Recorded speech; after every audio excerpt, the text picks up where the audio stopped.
Welcome to Plants, People, Science, a podcast of the American Society for Horticultural Science, where we talk about all things horticulture. I'm Samson Humphrey. I'm a PhD student researcher at the University of Tennessee, and I'm one of your co-hosts. Hi, Samson. I'm Curt Rom, your other co-host, a university professor of horticulture at the University of Arkansas. I'd like to welcome our audience today. You know, Samson, the annual conference is coming up. It is. July 28th to August 1st. It's right around the corner, and I'm starting to really think about getting ready for it. You are? I started 6 months ago. Well, actually, I probably did too, because I had to submit my abstract, which meant I had to prepare my talk. I had to do my registration, make my hotel preparations, made my travel reservations. But I'm really getting ready for it now. It really is one of the big events of the year for me too. I have gone 4 times, and I'm very proud of that. What about you, Curt? Well, I've been going a little longer. I think I've been going for 45 years. This will be number 46. But I love going to every one because I learn something new every time. I meet old friends. I make new friends. My professional network keeps growing. It's really wonderful in that regard. So even though I've been a couple times, every conference has its own personality and they seem really new. So I'm looking forward to it. Really? Everyone seems so different to you, even after all these times? Well, you know, we have a different location every time. And since it's a science conference, everybody's presenting new science. So this is how you can kind of measure science going forward. And so they are all unique, and they all have a personality, and they all kind of have a theme, and the weather's different. You know, last year we were at Hawaii. This year it's at New Orleans. And so we're going to eat that great, Louisiana cooking, and we're going to hear Cajun accents. So there's a personality to the conference. That's true. I guess I think of things a little bit differently. I think about the things that I'm looking forward to, the things I'm excited for. I think of the fun workshops I've been to, and in my head, they blend together a little bit just because they're wonderful snippets in time, but they kind of build upon each other year after year. Like if I join the research interest group, a couple years ago, I joined for the first time. And then the next year I joined again. It still feels like one cohesive storyline to me. I don't know. I really have enjoyed my time going. Well, you're right in that. It is a continuum of experiences, but I still think everyone's unique. This one promises to be really wonderful, being back in New Orleans. It's been a long time since we've been there, and I think we'll enjoy it. So, Samson, as you're getting ready, what are some of the tips that you have learned about how to prepare and get ready to go? Well, with my depth of 4 times joining, I have lots of deep experience. Maybe you'll learn something, Curt.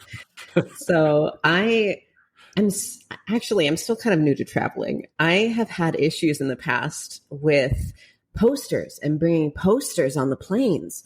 In recent years, there have been more issues with bringing posters. And so we'll talk a bit about posters in a few minutes specifically, but traveling is definitely something I start planning a couple weeks in advance. I have a whole list. I need to remember my belt, small things, medications, my contact solution, just having that full list really helps me. But you're very used to traveling, Curt. I'm sure you already knew all that. Well, it is pretty casual, so I think people can dress casually. If you're making a presentation, whether it's poster or oral presentation, you want to, of course, wear professional attire for that. If you're doing a resume review or if you're being interviewed for a position, you want to make sure that you take the right clothes for the kinds of activities and events. But there's also all these casual events and other activities. So I think the most important thing to do is in planning to determine even what to pack and what to bring is to download the app and start to look at the program and see the activities that you want to go to. And then you can kind of plan what you need to take so that you already know what the activities are. You already know what you want to do, and you start putting that together. And that'll help you in your packing. Yeah, posters. We're excited about that. We haven't had to travel with posters since pre-pandemic. This is the first year we're going to have physical posters back, but they do always pose a little bit of a problem. It almost looks like you're taking fly fishing gear to New Orleans, but it's really going to be a poster. Absolutely. But it's a way to make friends too. One of my first ASHS friends I met on the airplane because I saw someone else on a connecting flight with a poster. And I said, oh boy, I bet that person's going to ASHS. And they were, and we had a wonderful conversation. So there's a lot to look forward to there. But Curt, you mentioned an app. Could you go into detail about what that app is? Yeah, so there is an app. You go to the conference website. So if you go to the American Society for Horticultural Science webpage, ASHS.org, right on the top banner, you'll see a link to conferences.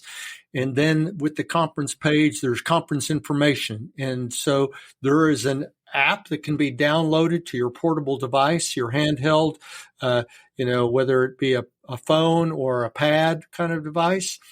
And you can then go through that and select the conference part, the parts of the conference program that you would like to attend. If you don't have a handheld device and you're more bound to a computer, you can actually go through the entire program on your computer as well. Now, an important part of both the app and the conference program is you can build your own conference profile. So you can put in your name, your contact information. You can download a photograph if you would like.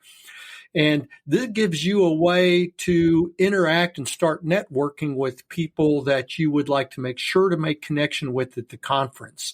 So you can even look at who's going to speak. If there's a talk that you want to go to, that you really want to hear that information about a crop or a discipline or a commodity or a technique, you can send that speaker a note through the app or the conference program to connect so they know that you want to engage with them. And so I really encourage everybody to build their conference profile. One more thing. Some people, and especially maybe people my age, don't want to carry around any kind of technological device. You don't want to carry a handheld or your laptop or an iPad or whatever. You can't print the program. And when you register, there is a conference at a glance that will list all of the various sessions on about a 3-page conference at a glance. And so you can pick that up at the conference registration. So several ways that you know where to get the information. But really, Samson, remember to build your profile inside of the app so that everybody can connect. Absolutely. So these are all things that anyone can do at the conference to be more prepared and to be more proactive in making those connections. There's also an interesting way. I really like to join the interest groups ahead of time, those professional interest groups. You can find, there's a huge list on the ASHS website, ashs.org, of interest groups. Like I mentioned, the research interest group, and it's about research more like philosophically and broadly than just like a very specific, I think we've talked about the ornamental research professional interest group in the past. And so if you join these interest groups ahead of time through the ASHS website, you'll get their emails about things like meetings they'll have and what they plan to talk about. So even though you have added already the interest group like meeting times using your schedule and using the app, you can get more information on things they might be planning if you join through the ASHS website ahead of time. Also, yeah, that's a really good point because the interest groups do have various workshops as well as business meetings. So it's a great way, again, to build your network and your connections. Yeah. And I don't know if any other interest group does this, but the undergraduate interest group and the graduate student interest group have previously used like WhatsApp text chats. And so sometimes people will help find each other a roommate for the conference, or maybe they'll schedule like an informal coffee meeting and a bunch of people will show up. And so some things like that can be a really great way to make friends at your first time at the conference. That's a great pro tip, Samson. Thanks for passing that on. But yeah, there's then all of the behind the scenes, the group me's and the WhatsApp chats. So I think that helps connect people as well. Absolutely. Okay. So our members have prepared for the conference. They're ready. They're traveling and they arrive at the conference. Curt, let's start talking about the tips you have for during the conference. Well, again, it's a general conference, and I'll call it an open conference that everybody is invited to every kind of activity and event. There are some closed ticketed events. There are some tours. There's some luncheon events that you have to buy a ticket for in advance. But one of the great things about this conference and about horticulture is the diversity we have. So there are a number of concurrent sessions. So there may be 10 to 15 sessions going on at the same time. And when you're planning your conference, you can go from one session to another session. This is part of the planning, know what talks you want to go to. And so if you go into a room and there might be during a session, there might be 10 talks and you only want to listen to 2, just stay for those 2. You're welcome to get up and leave quietly and politely, of course, in between, whether the next person is getting ready to speak or during the Q&A session. And you can go to a different session and hear another talk. But you have to navigate all of these concurrent sessions. But it's open. You can come and go when you need to come and go.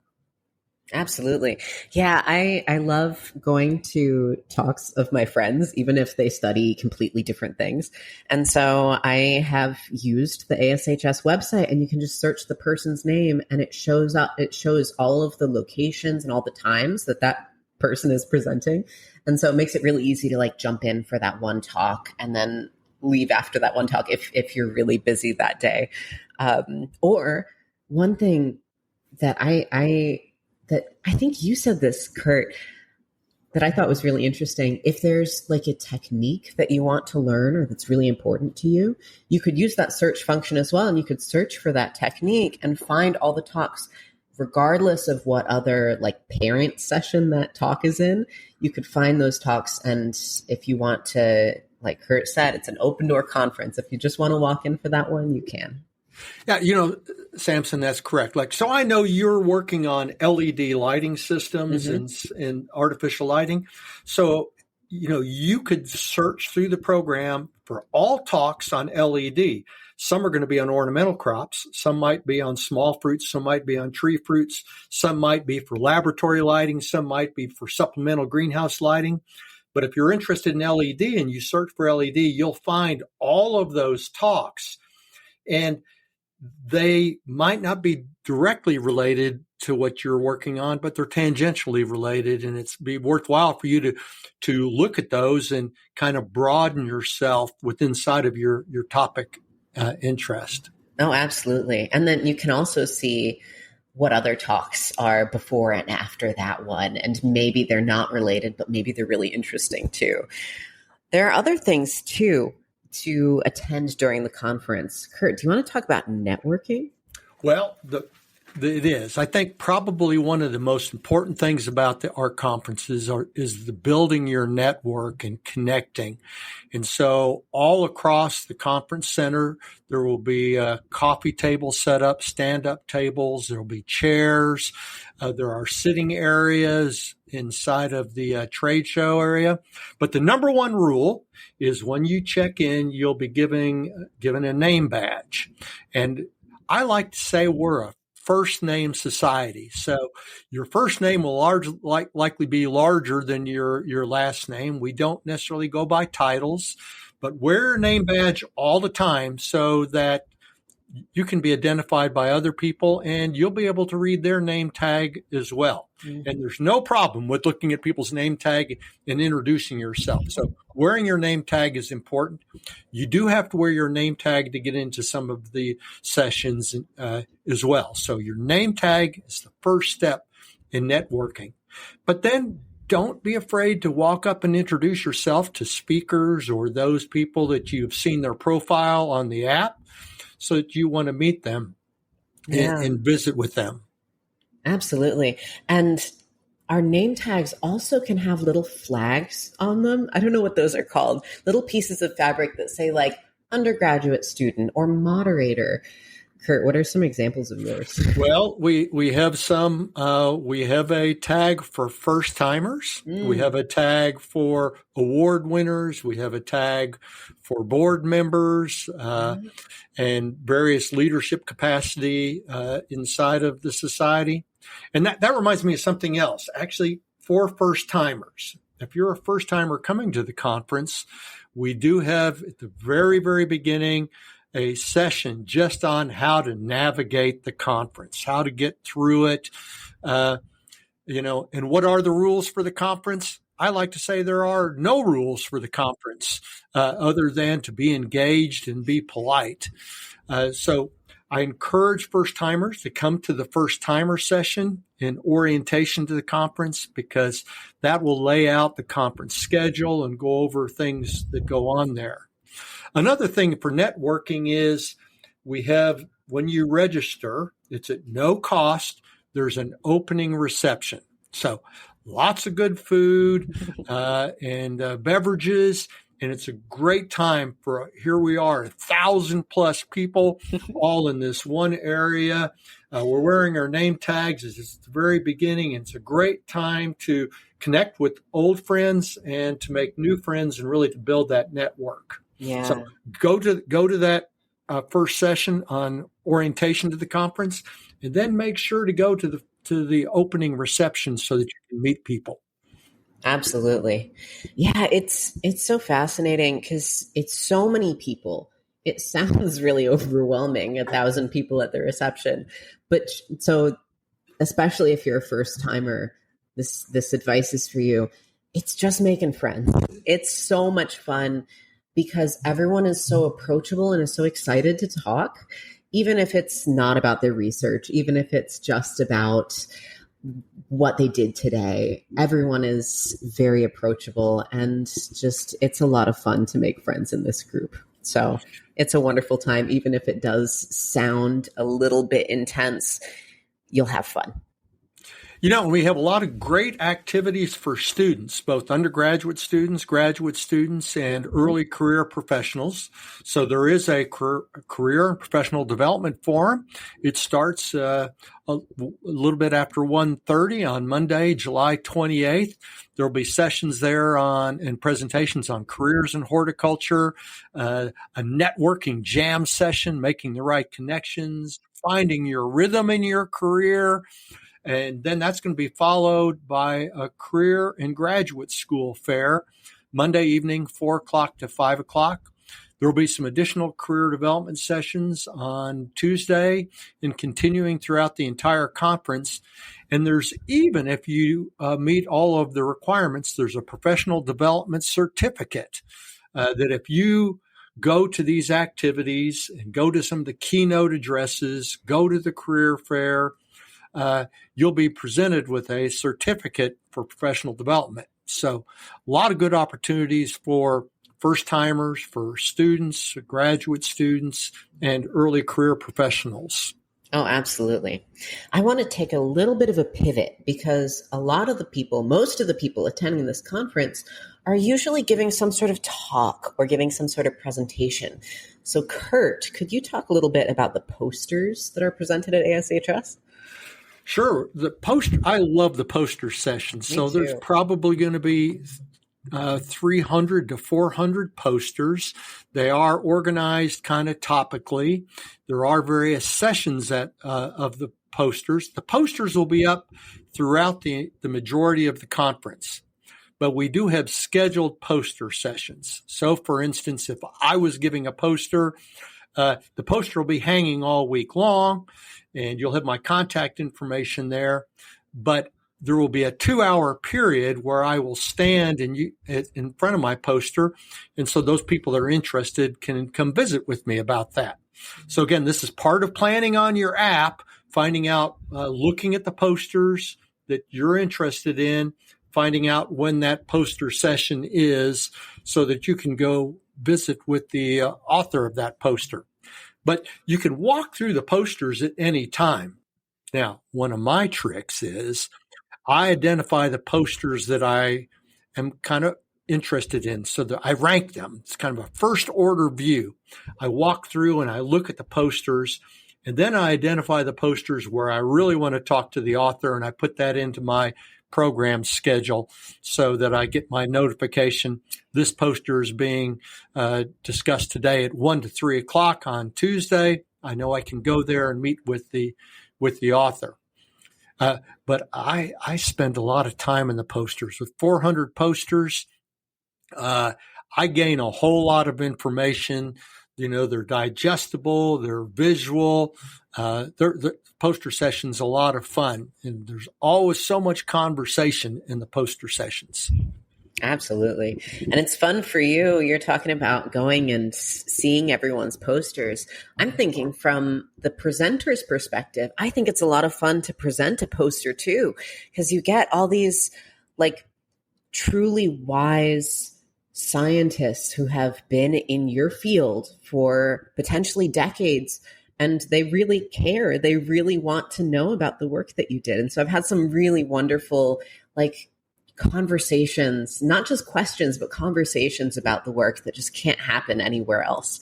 So I love giving these poster talks as well. So when you're preparing to give your poster presentation, I recommend you have a backup in place, a backup just in case you can't take the poster or print the poster in time for the conference. It just, for peace of mind, it helps to know that there's a local place that you can have your poster printed, some sort of Staples or something that is close enough to the conference venue that you know that you could get to it if everything else failed. You could also print your poster on fabric ahead of time before the conference. Fabric folds up and can unfold much more easily than paper. And so it's slightly more expensive to print, but that's another option for you if you're presenting a poster and looking forward to that.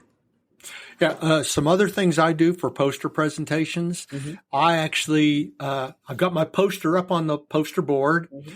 but I print 5x11 copies of my poster, and I might print 25 or 50 of them, and I put them in a folder down below my poster so that people that come see my poster, if they want to take a copy of it with them, they can take it.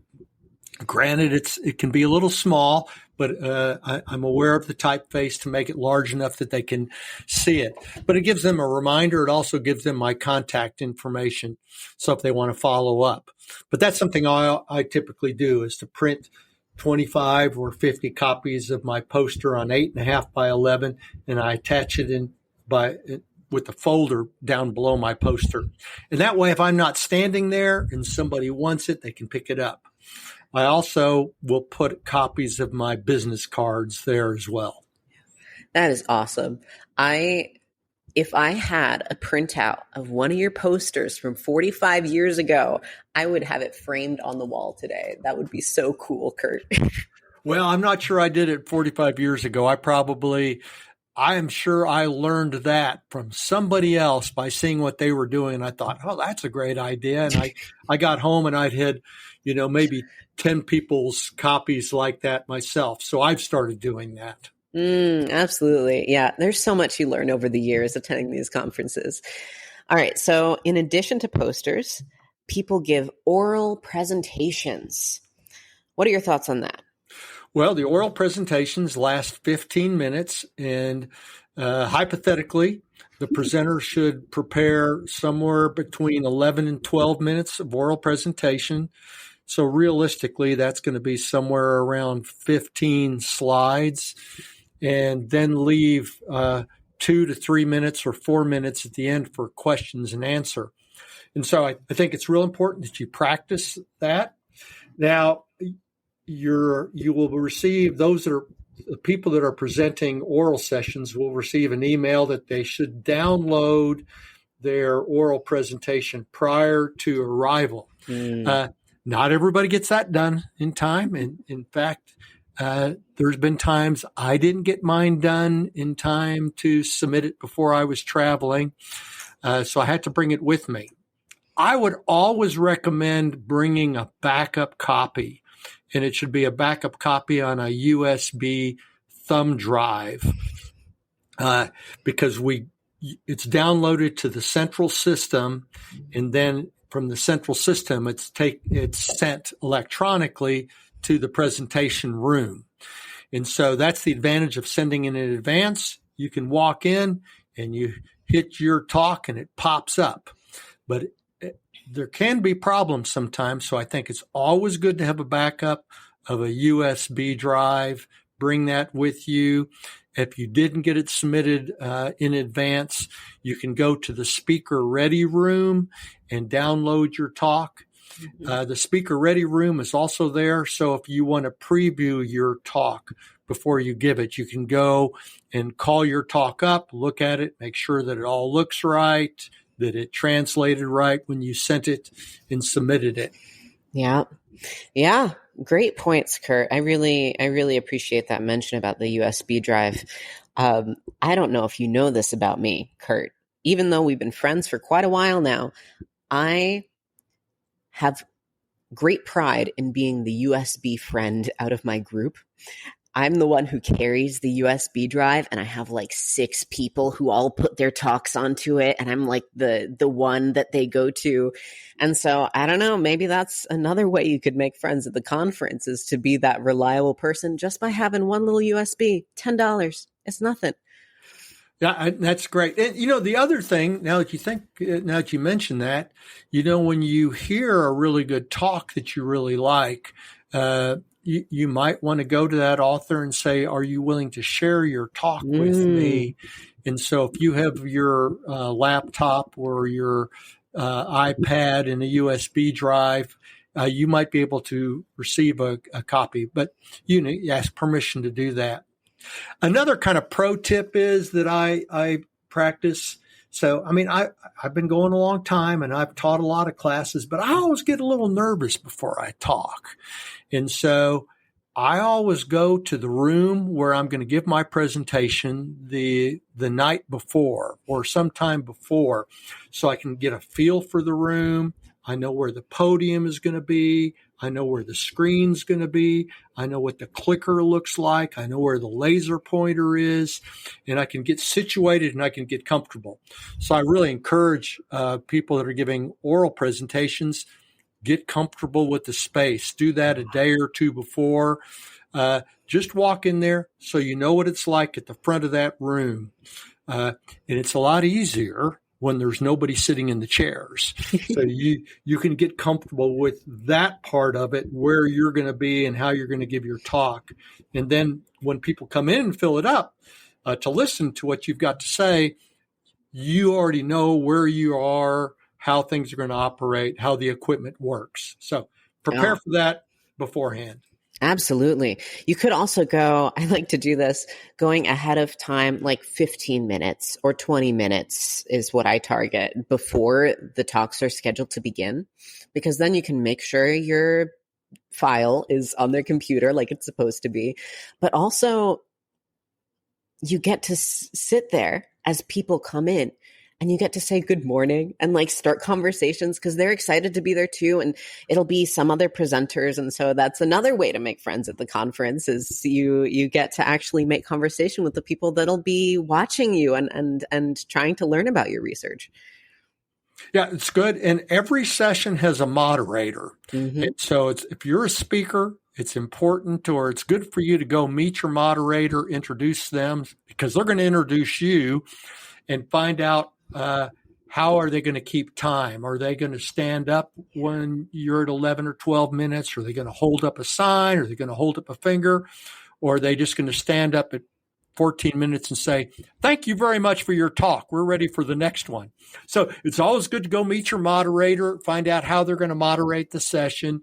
And if you're a speaker, be mindful of your time because the schedule's very tight and the people are speaking after you. They want to give their talk too, and you want to hear their talk. So you want to make sure that you finish up in a timely manner, turn your presentation back over to the moderator so they can moderate the question and answer and then move on to the next speaker. Absolutely. Okay, so imagine you've come ahead of time, your file is good, you've presented your talk, you've done it in a timely manner, and now you have like 2 or 3 or maybe 4 minutes of question and answer. Curt, who can ask questions? That's a great question. So the answer to the question is anybody can ask questions. So this is where there's no rules. So it doesn't matter if you're an undergraduate student or if you've been going to these meetings for 45 years.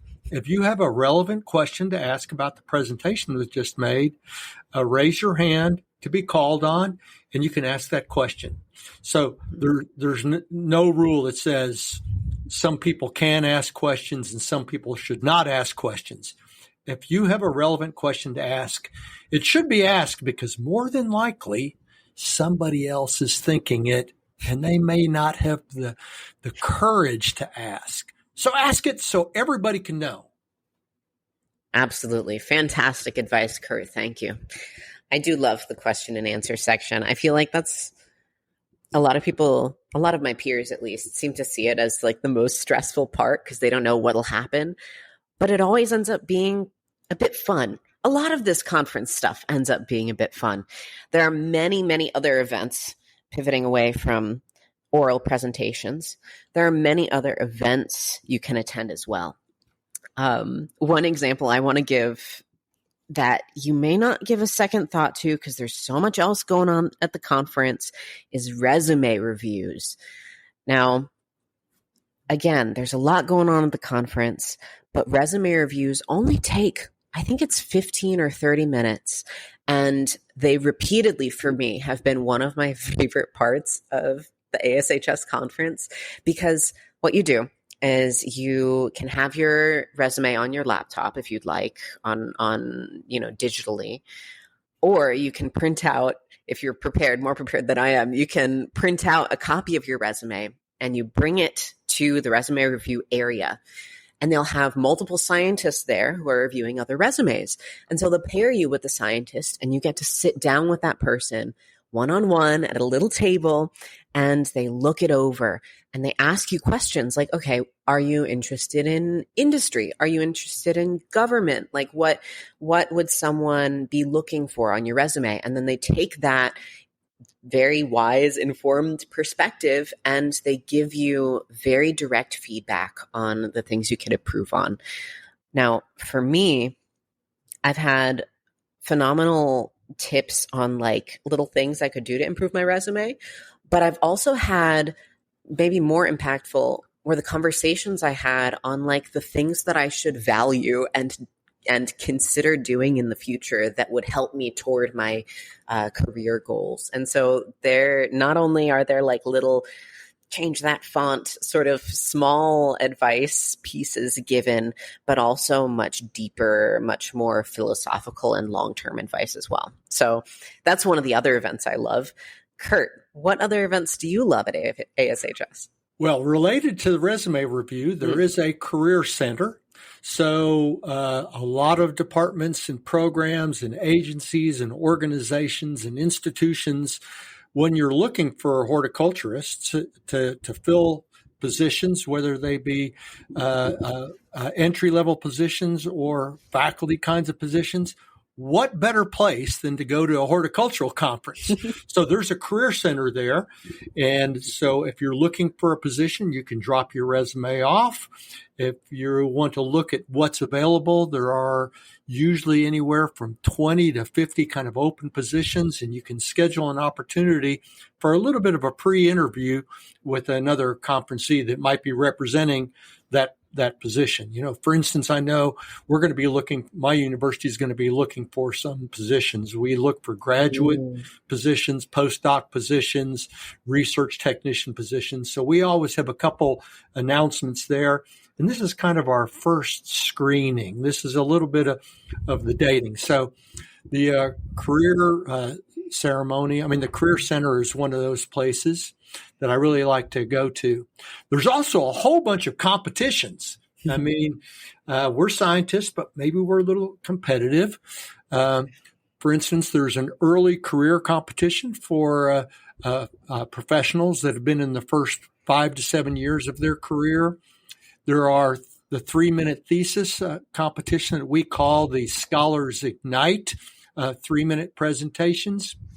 That's always lots of fun. That's kind of a lightning round of talks about exciting things people are doing.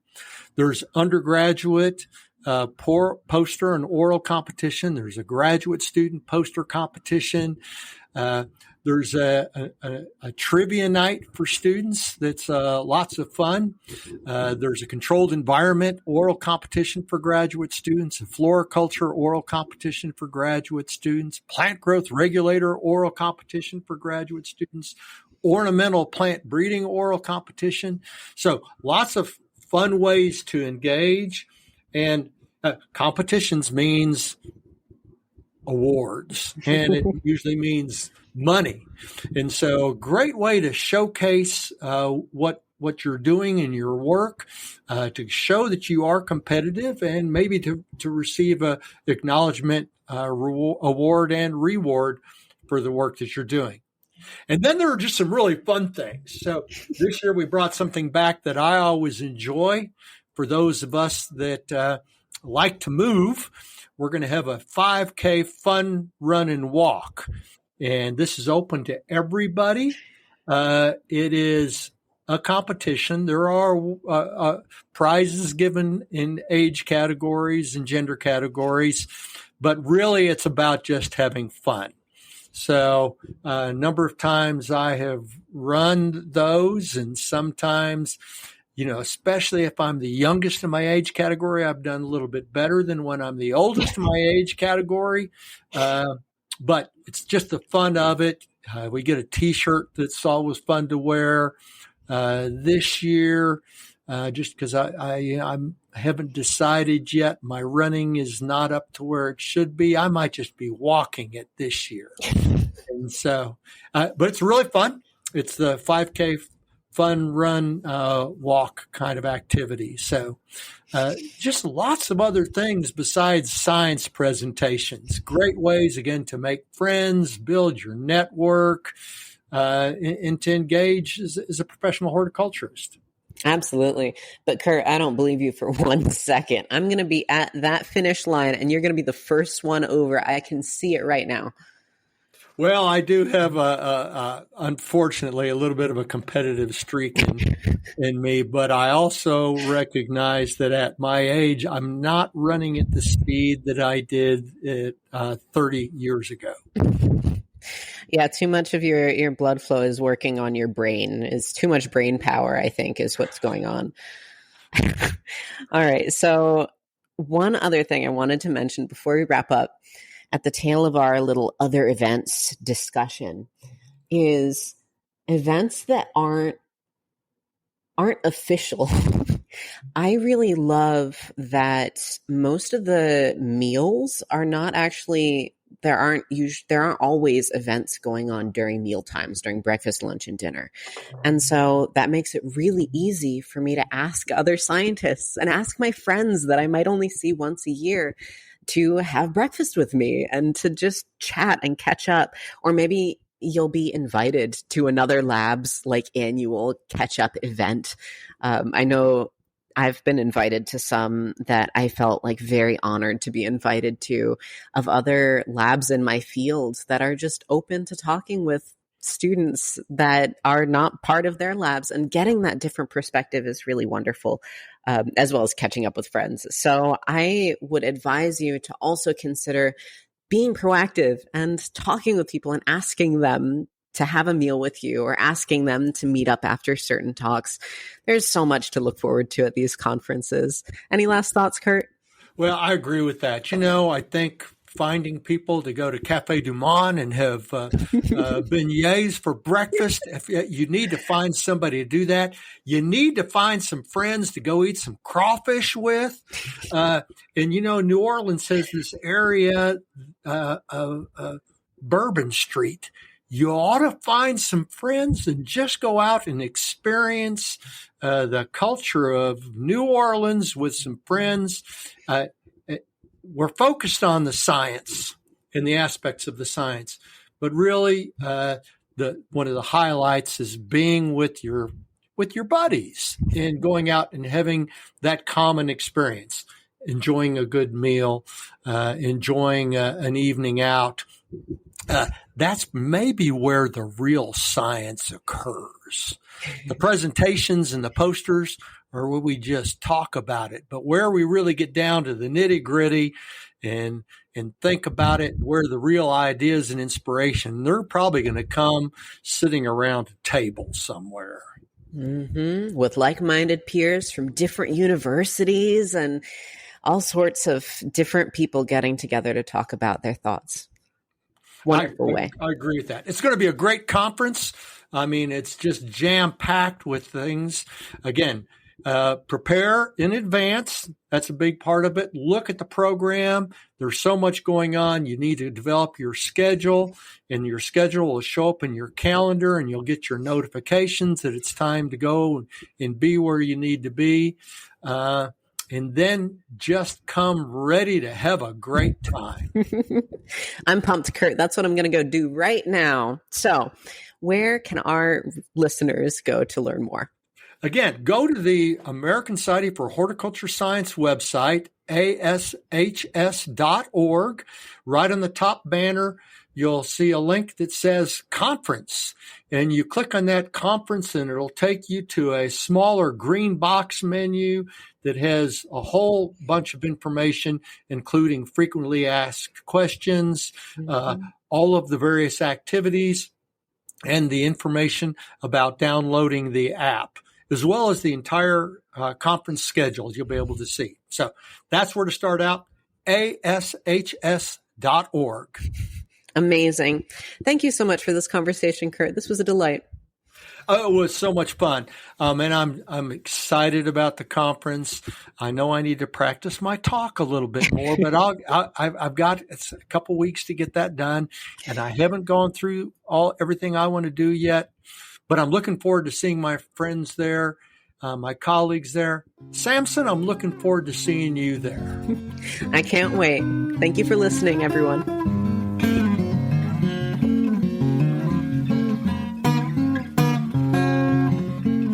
ASHS podcast, Plants, People, and Science, is made possible by member dues and volunteerism. Please go to ashs.org to learn more. If you're not already a member of the ASHS, we invite you to join. ASHS is a not-for-profit, and your donations are tax-deductible. This episode was hosted by Samson Humphrey and Curt Rom. Special thanks to our audio engineer, Andrew Sheldorf, our research specialists, Lena Wilson and Andrew Sheldorf, our ASHS support team, Sarah Powell and Sally Murphy, and our musician, John Clark. Thanks for listening.